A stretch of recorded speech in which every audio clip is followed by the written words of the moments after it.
Donald Trump says the deal to save a trade truce with China is done.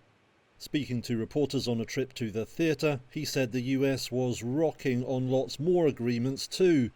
The president added he would be willing to extend the deadline for talks with other countries, but didn't think he'd have to. I don't think we're going to have that necessity. We made a great deal with China. We're very happy with it. Trump didn't offer more details and said some countries would simply be told what their deal was. We're dealing with about 15 countries, but as you know, we have about 150 plus, and you can't do that. So we're going to be sending letters out in about a week and a half, 2 weeks. The agreement with China came after 2 days of intense talks in London.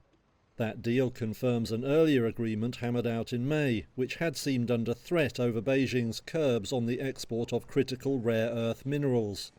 Those restrictions will now be lifted, with some US measures also eased.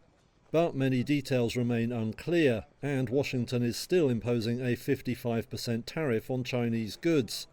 Commerce Secretary Howard Lutnick said that rate was fixed and unalterable.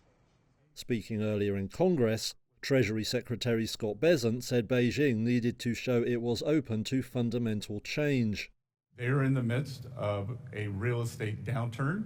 Some may cause a crisis, and they are trying to export their way out of it rather than take domestic measures such as increasing consumption, dealing with banking problems, or dealing with the real estate crisis.